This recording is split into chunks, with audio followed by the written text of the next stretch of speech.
Hi, Crimies. I'm your host, M.A.B, and you're listening to the Coffee and Crime podcast. Before I get started today, I want to give a huge shout out to my friend Rebecca. She ever so graciously accepted to record my disclaimer. She has a much better voice than I do. And I'll be using the same disclaimer for every podcast moving forward. I also put all of her information in the show notes. So if you need a voice actor for anything, commercials, anything at all, reach out to her. She is absolutely fabulous. On that note, please listen to the following disclaimer. The content delivered through this podcast will at times be graphic in nature and describe criminal conduct which includes but is not limited to violence, sexual assault, and homicide. All suspects described in the podcast are considered innocent until they are found guilty in a court of law. I'm not an expert on any subjects covered, I'm just an interested party. The content will be troubling and upsetting to some people, therefore, viewer or listener discretion is advised. Welcome to episode 3, the Sydney River McDonald murders. So this entire story unfolds at a McDonald's restaurant in Sydney River, Nova Scotia. And as I always do, I'm going to start sharing a few fun facts about Sydney River. So it's a very small community in Cape Breton County, Nova Scotia. And based on census data in 2021, the population was 455 residents. So this obviously goes to show how small of a community it is. It's a short river that was historically known as Spanish River, and it separates a few local communities in the area. It had 2 mines which hugely contributed to the economy. However, they were actually both shut down in 2001. Sydney River was also mostly settled by Scottish immigrants, and it's one of the few places in America where people still speak Gaelic. Now, let's get into today's story.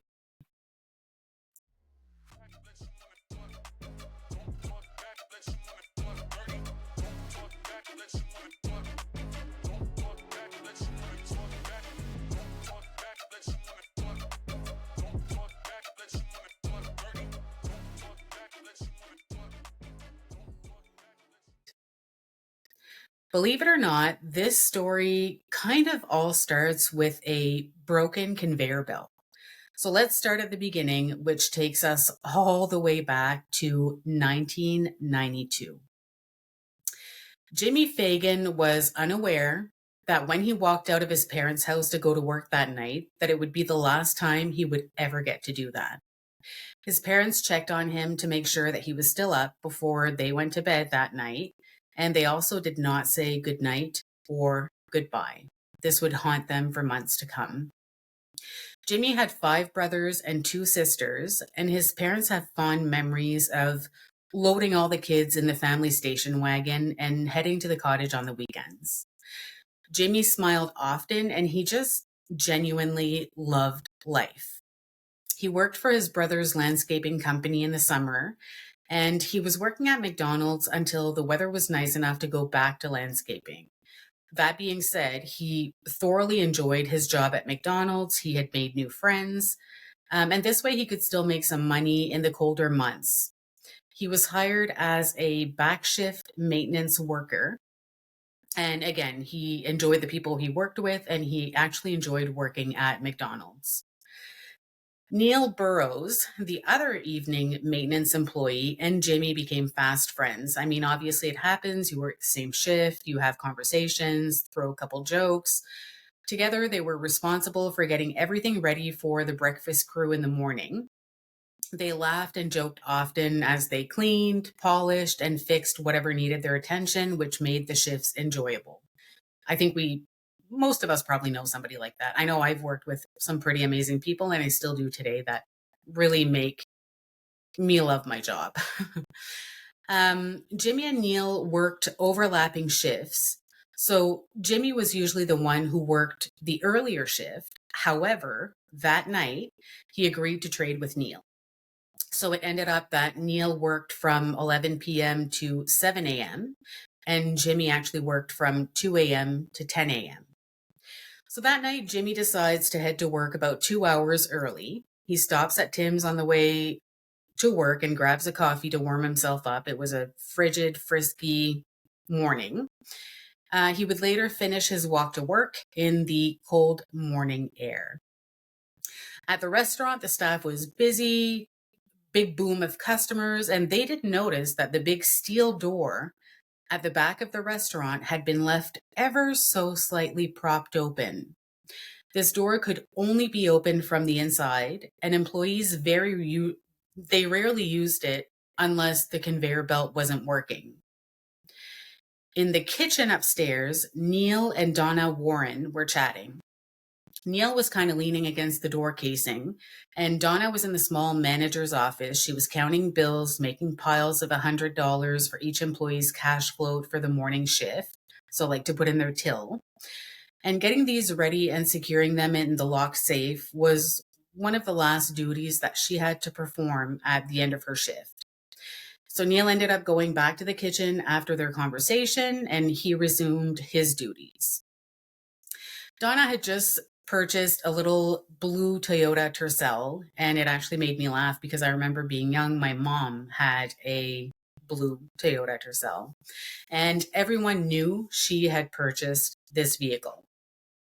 She had plans to go to law school, and being as responsible as she was, she seriously considered the fact that purchasing her car came with a back loan, which could kind of set her back a little bit in her savings for her studies.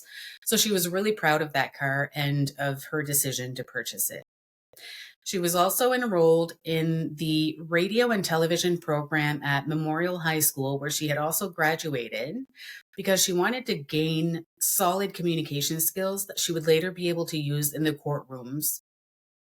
Her mom was super proud of her daughter. And just for the record, I don't know where the dad is, but he was not mentioned. So while all this is happening in the basement, Arlene McNeil had finished her shift and she had clocked out.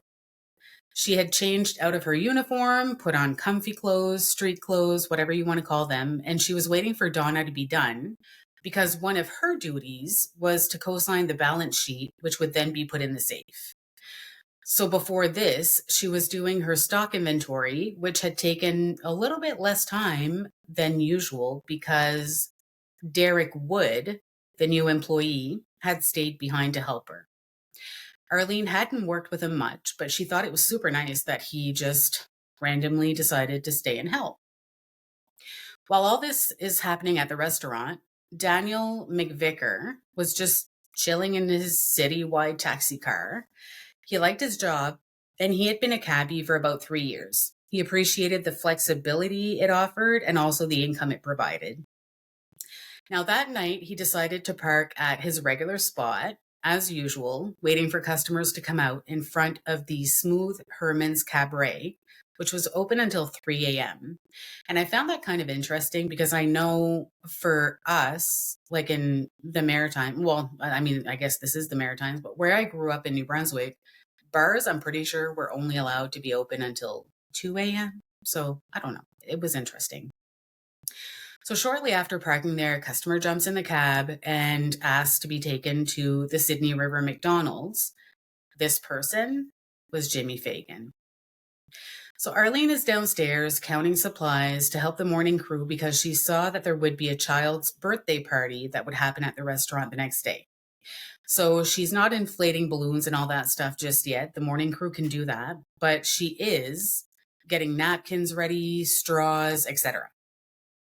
So once Donna's done upstairs, she comes downstairs and her and Arlene put the decorations in the crew room to make sure that the staff would see them in the morning before the kids come in for the party. So each employee was working at McDonald's for reasons that were important to them.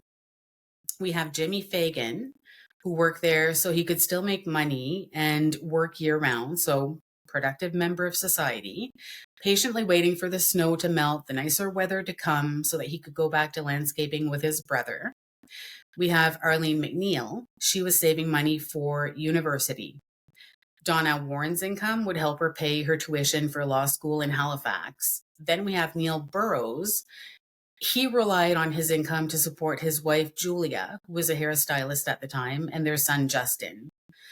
And even though their combined income wasn't extravagant and they didn't live with an abundance of luxuries, it did enable them to provide for their little family, and it made it possible for them to live in an area they loved, close to friends and family.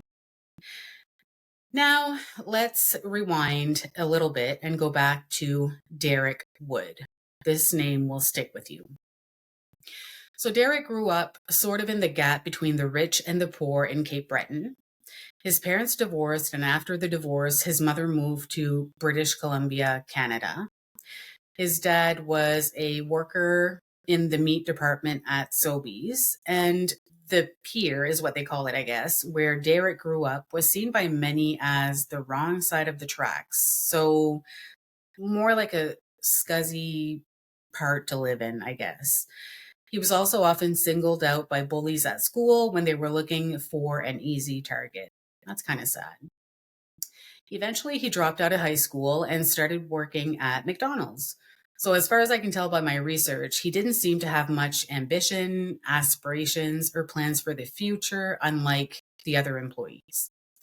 I also want to share that approximately a year prior to this incident happening, Derek had been training at the Cape Breton Militia District, which, as far as I can understand, it's like the armed forces. And he had talked about putting an end to his life while he was drunk on a weekend outing. Well, this was reported, and he was then sent home without being able to finish the training. This kind of makes sense, I guess, because they would have access to weapons and all sorts of stuff. So I'm not sure I would feel comfortable having someone who's talking about ending their lives in that sort of environment. And I guess people who knew him or heard him talk often said that he would often complain about his life, and he was just generally unhappy. He was almost 19 at this point, and while he had a job, he really didn't have any solid plans for the future, as I mentioned earlier. Not that there's anything wrong with this, but I think as the story progresses and you see where this is going, for Derek, it's really not a great thing. So while Arlene and Donna are slowly getting ready to leave together, Derek was making a call to a payphone from inside the restaurant. So he's inside the McDonald's and he's calling a payphone. I don't know if you guys have ever done that. I have when I was younger. I don't even remember how we knew the phone number of the payphone, but anyway, that's a whole other story. So he's inside the McDonald's restaurant, calls a payphone, because he knew that as part of their plan, Darren Muse and Freeman McNeil would be there waiting to pick up the receiver when the phone started to ring. But when no one answered, he couldn't understand why, so he started to walk towards the Tim Hortons to see what was going on. Darren Muse had just dropped out of high school too. He dropped out of high school that February, and he was pretty athletic, which made him fairly popular with his circle of people. And even with that, he just never really felt like he was enough. He never felt like people truly really liked him. And he was always trying to prove himself to people. And even though he never felt he was enough, his parents definitely were always supportive and they loved him very much. Now, Freeman McNeil, no relation to Arlene, by the way, I just had to mention that, was a little different from the other two. He did graduate from high school, and he had actually also completed a year of studies at the Nova Scotia Teachers College. He was raised by his mother and sisters after his father committed suicide when Freeman was still a young child. So when he decided to give up on his teaching life, he started spending his time hanging out in the coffee shops until the early morning hours. And he was able to chat and connect with people just like him who didn't really have any aspirations in life, didn't know where they wanted to go, didn't know what they wanted to be later, etc. And this is how he met Darren Muse. So the three musketeers wanted what they wanted without having to work for it. They didn't want to work hard, or maybe not at all.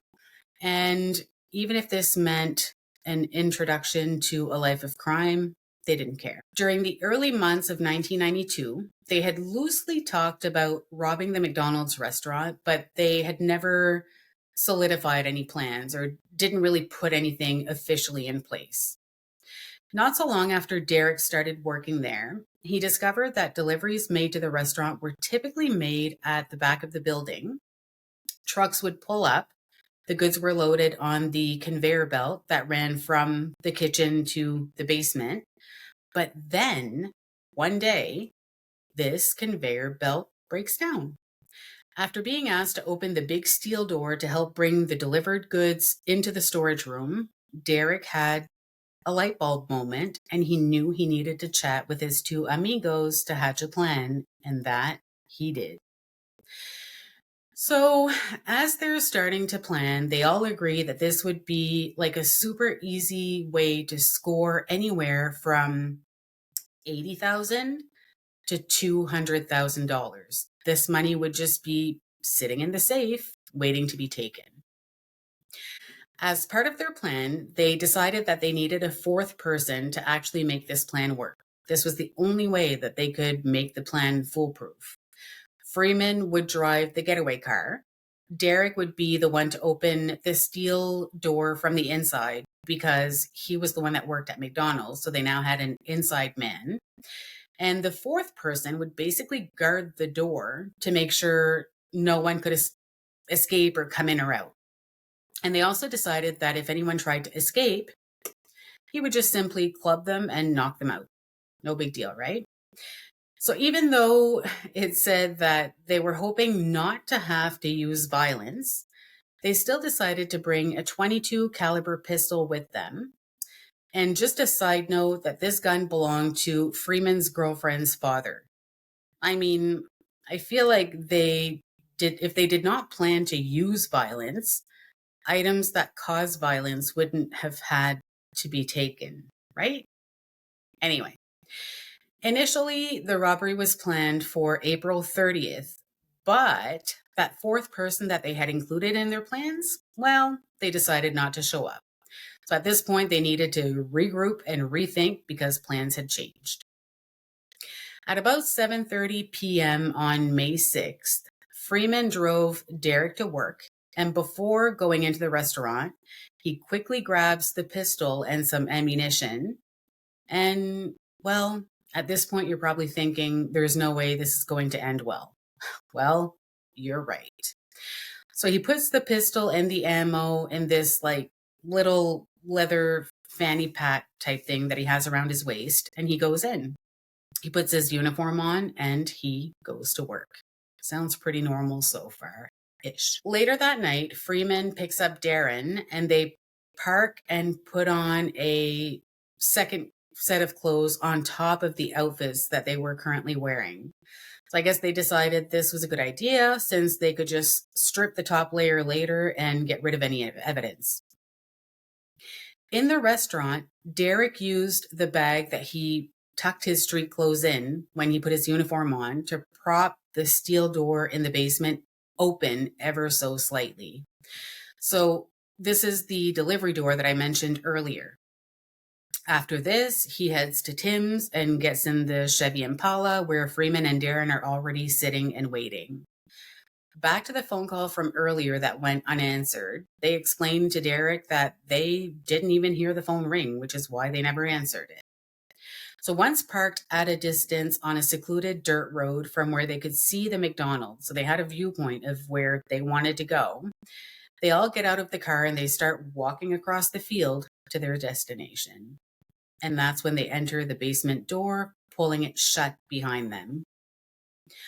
Once inside the door, Derek reaches into his pouch for the handgun, while Darren puts on a Halloween mask, and he also takes two knives that he had in a sheath attached to his ankle. Donna and Arlene were slowly leaving when they were caught off guard by the trio coming their way. But at the same moment, the robbers are equally surprised to find out that they're not alone in the basement.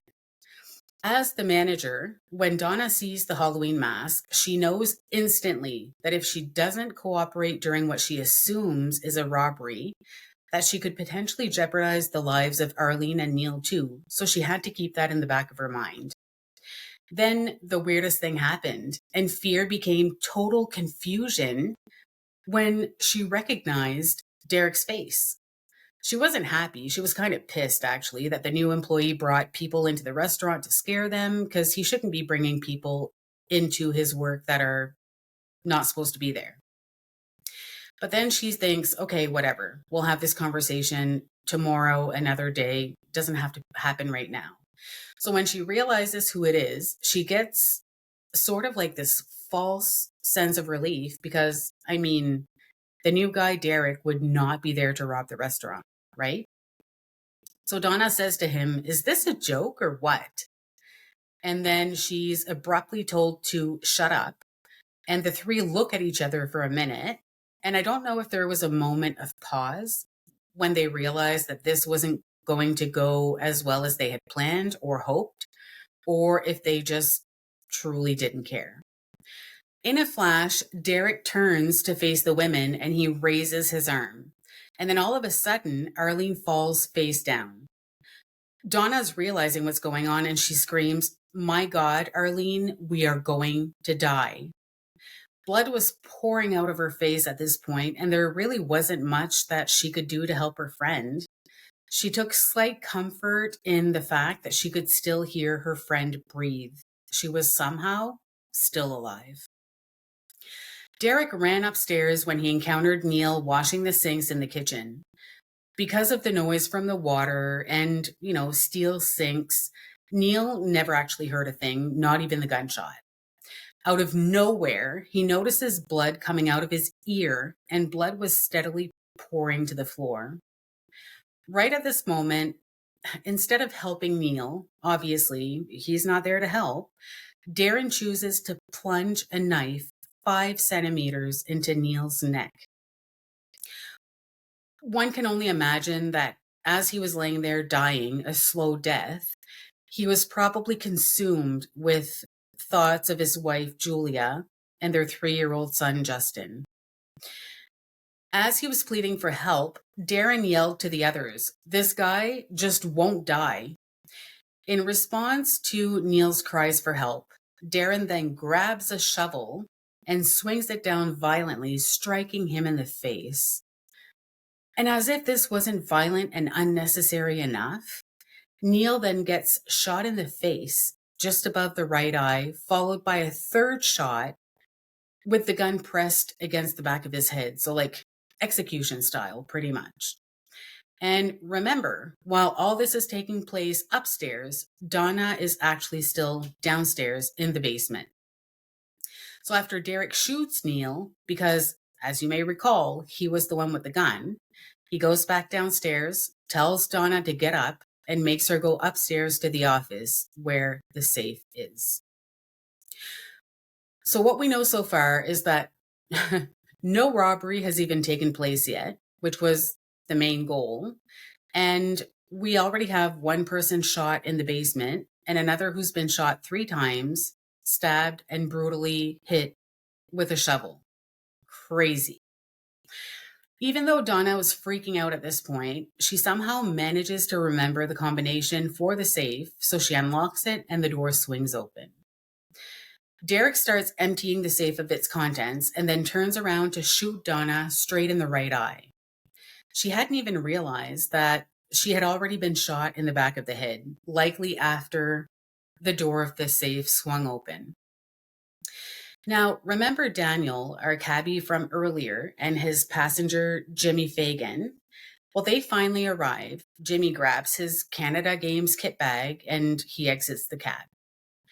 Jimmy's standing freezing at the door, buzzing for staff to come in and let him in. And while he's waiting, he notices that Neil and Arlene and Donna's cars are still in the parking lot. So he's like, okay, cool. If someone can come and let me in, I'll have friends to talk to and hang out with. But right at that moment, he sees someone come out of the small manager's office carrying a kit bag a plastic bag, some little red pouches, and a little metal box from the safe. At this moment, Derek gathers his crew and they leave the restaurant, but as the two robbers leave through the steel door, Jimmy gets startled by the sound of the door opening. So he quickly relaxes when he recognizes the face of the two guys because he had seen them with Derek a few times before when they came in at the end of his shift. The second Jimmy yells out to greet them in a friendly tone, a bullet leaves the barrel of the gun, strikes him in the forehead, and gets lodged in his brain. After this, the attackers, ever so casually, hop over his body and make their escape into the dark night. Daniel, our cabbie, saw people exiting the restaurant after hearing what sounded like fireworks. He had this nagging feeling that something just wasn't right. So he decided to drive up to the restaurant and to go see what was going on, if anything. As he pulls up, he sees his fare, Jimmy. Jimmy's body is in the doorway. So he immediately calls his dispatch team and he's urging them to call the RCMP, 911, the ambulance, all of the things. He's then told not to get out of the car and to get out of there. So by now, the trio's panicking. Freeman, as smart of a criminal as he can be, decides to get rid of the bloody shovel handle and just biffs it in the ditch because, nobody's ever going to find it there. Darren removes his first layer of clothes, and as he looked at the guys, he said, "I finally got to slit someone's throat." Like, what? Who says that? Well, Darren, obviously, but. So as they're driving away from where they were parked, Derek realizes that he left his bag at the scene of the crime. So he starts to freak out a little bit and he tells the boys that he has to go back to grab his bag and also to make sure that Arlene is actually dead because he remembers her breathing after she had been shot. So as they start to get closer, they can see there's a taxi there circling the parking lot. They decide it's too risky to go retrieve the bag, so now Derek has to come up with a good story that would explain why his bag is at the scene of a crime. Meanwhile, another cab driver meets up with Daniel to see what's going on. He spots Jimmy and he goes over, rolls him onto his back, and realizes that he's still alive. He is actually still breathing, but he's barely hanging on. So this cabbie number 2 then hears a phone ringing inside the restaurant and he decides to go check it out, not knowing what the heck he's going to find. When he walks in, he sees Donna on the floor and her neck is just kind of twisted in a weird way and it looks really uncomfortable. And he's thinking that he can hear her breathing a little bit and maybe because of the way she's laying or the way that her neck is awkwardly bent, that it's making her struggle to breathe even more. So he ever so gently props her and straightens her neck up a little bit. Then he's running to tell Daniel that he actually found another victim. And as he's running to come tell Daniel that he found another victim, he then encounters Neil in the kitchen, face down in a huge pool of his own blood. So he checks for a pulse and unfortunately, he does not find one. As calm as he had been so far, cabbie number 2 now starts to feel pretty nervous and panic is setting in. So he decides to head outside to the parking lot because that's where he feels it would be safer than inside. So on his way out, he hears a gurgling sound coming from the basement. But he doesn't know if it's a victim or the killer or if the shooter is still there. So thinking maybe the killer is still in there, he just bolts out. And I mean, poor guy, none of these signed up for that, but he didn't sign up for this either. How traumatizing. Corporal Kevin Cleary, who lived nearby, arrives at the scene.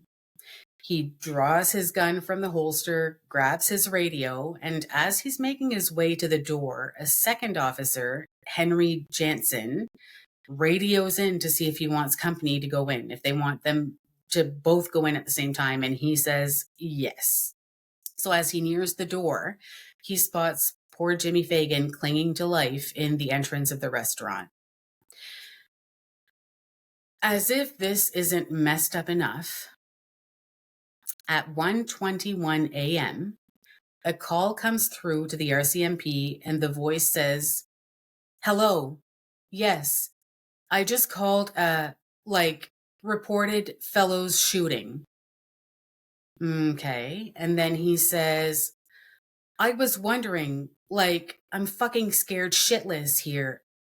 'Cause I was there." So at this moment, the dispatcher asks for the caller's name, and the voice answers, "My name is Derek Wood."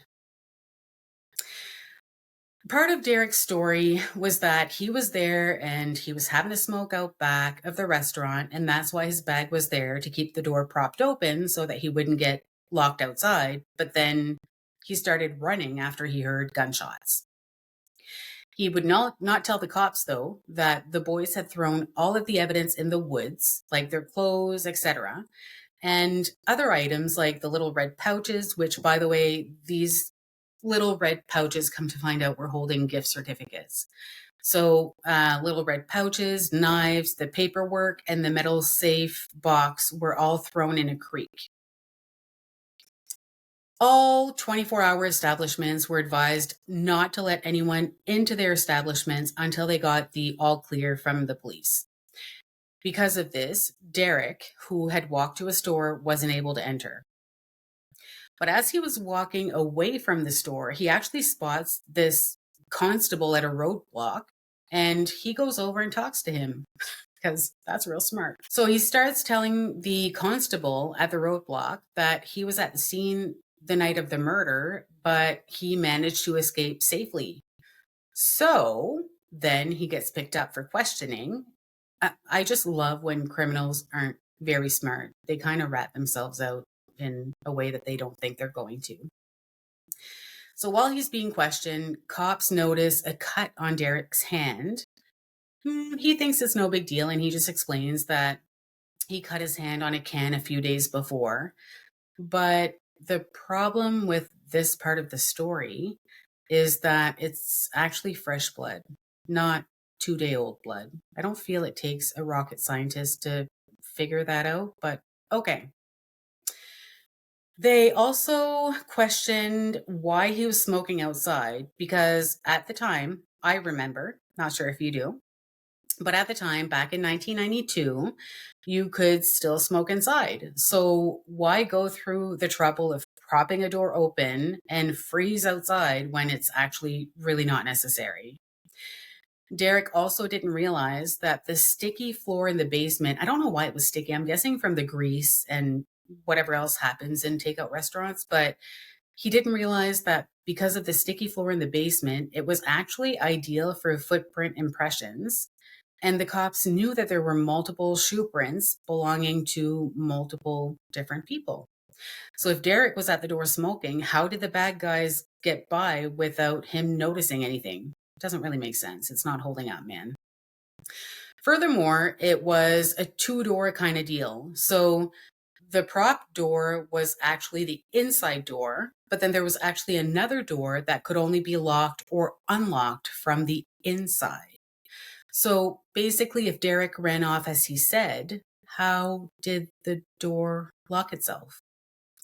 About 12 hours after the murders, Derek gets arrested for 2 murders, 2 attempted murders, and robbery.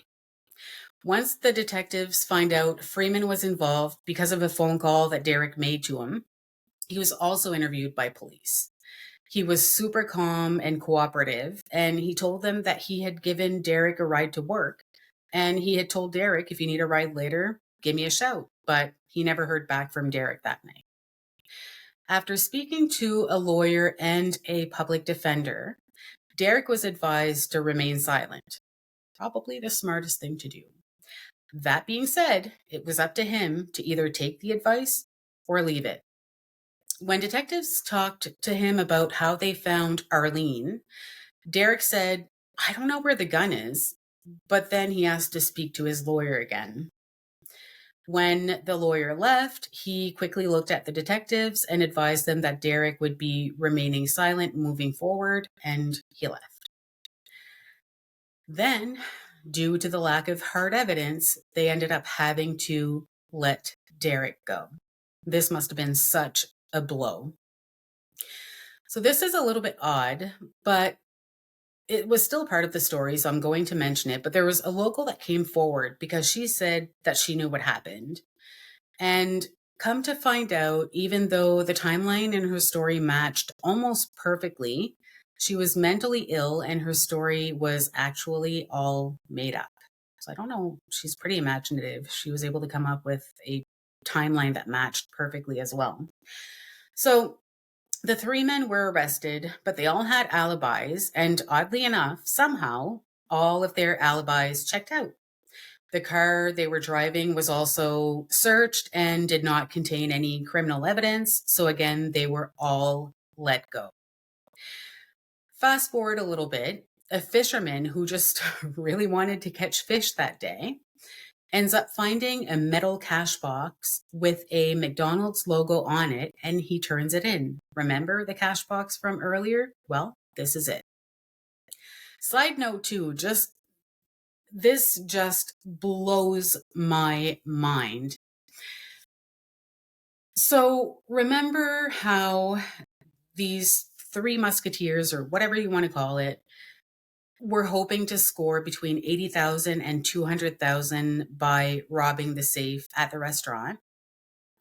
Let me tell you how much was actually in the safe.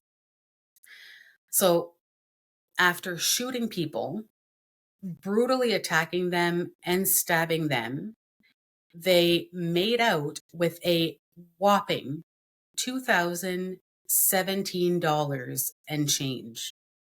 Yep, you heard that right. The other thing I couldn't get over was that Freeman and Darren split the money.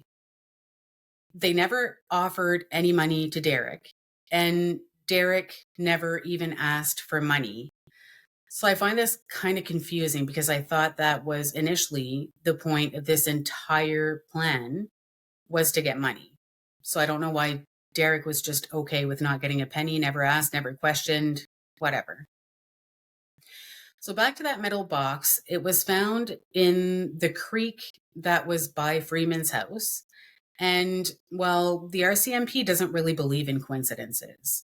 The creek was searched, and they also found the little red pouches that had gift certificates in them, knives, paperwork, etc. So just a bunch of evidence from the robbery.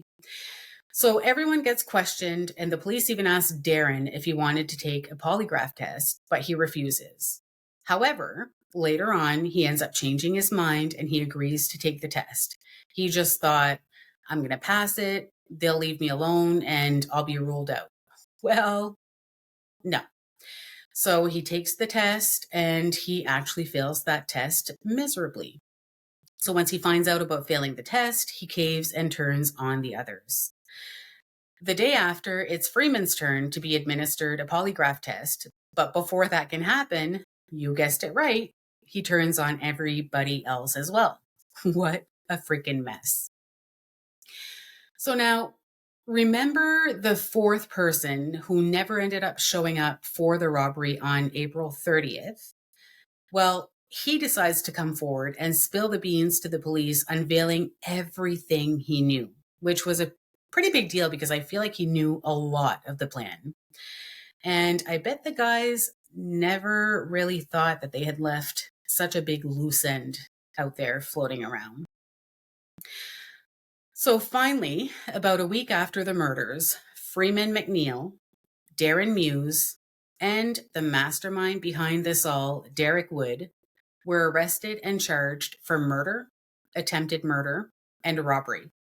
And I just want to say, good on the cops. That was really fast. There's so many cases where it takes forever before they come to a legal resolution.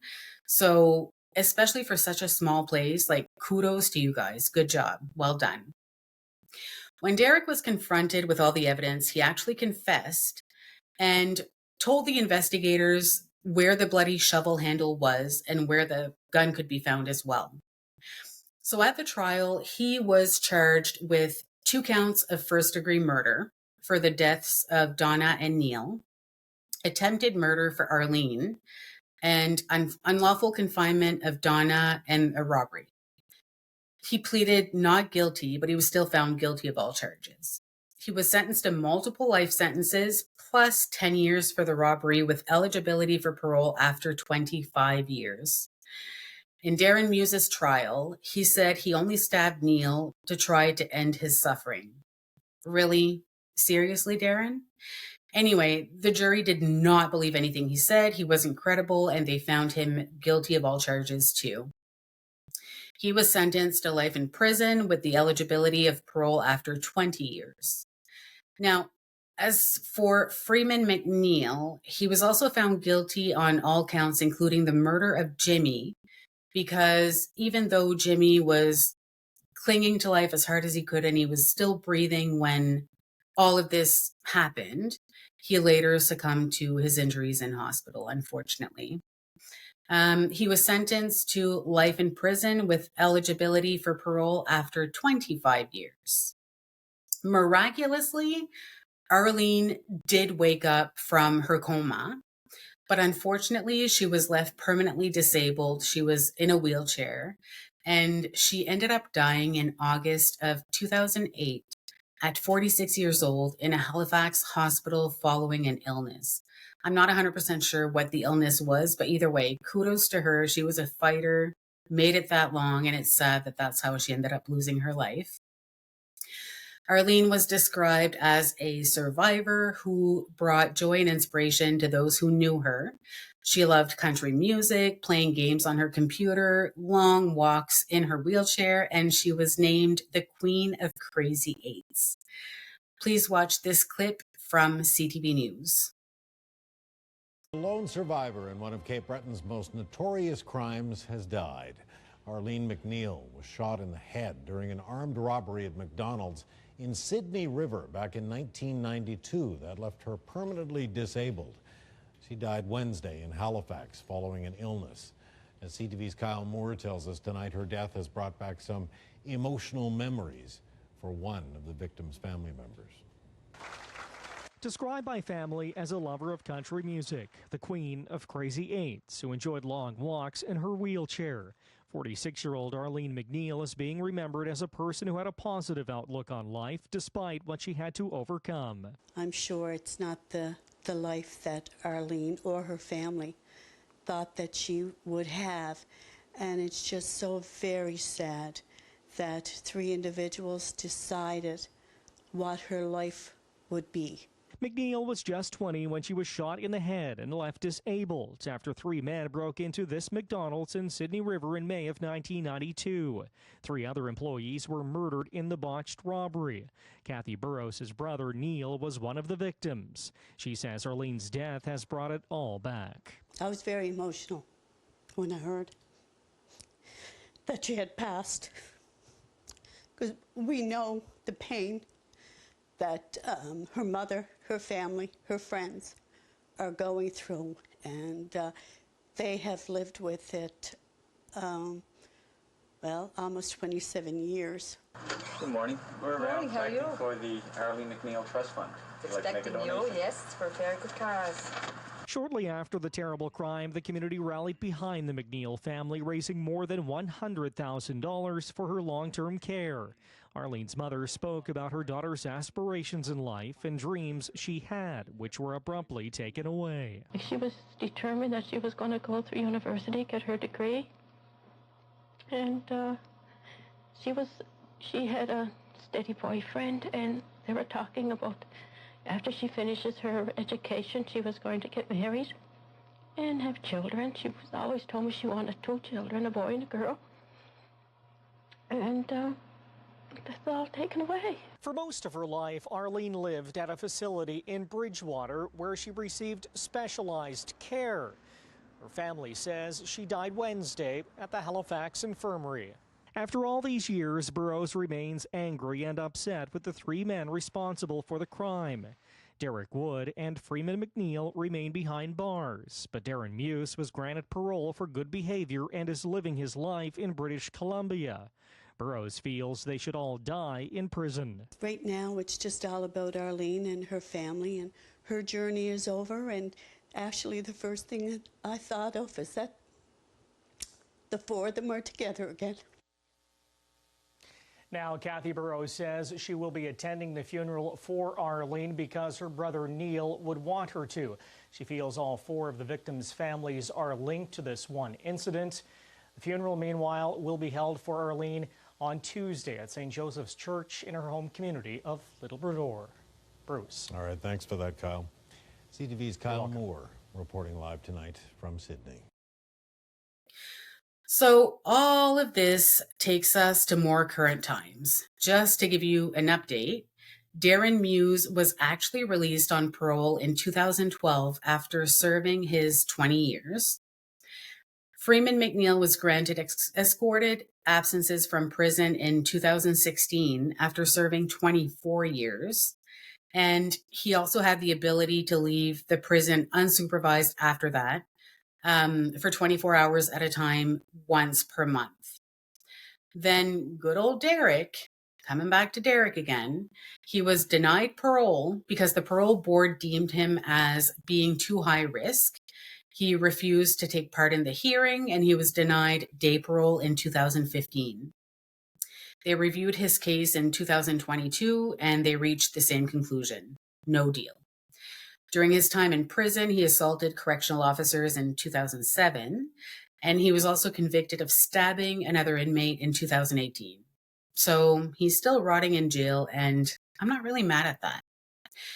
Final side note, he was also suspected of taking part in a series of robberies and break-and-enters prior to these murders. So maybe it's time to, I don't know, just throw away the key.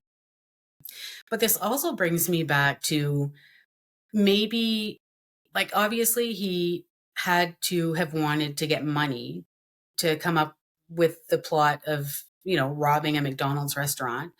But I'm also wondering if maybe that's why he wasn't so eager to get part of his share from the robbery, because he had done potentially, allegedly, other robberies, and maybe he got money from them, so he wasn't as hard up as the other two. So this is it for the Sydney River murders. If you listen to the entire thing, you're definitely a trooper. You're awesome, and I super appreciate you. Let me know your thoughts about this case in the comments. And again, don't forget to do all of the things. Subscribe, like, and share. This is literally the only way for me to grow my channel, where I can provide you more true crime all the time. And it really, really helps me a lot. Until next time, bye, crimies.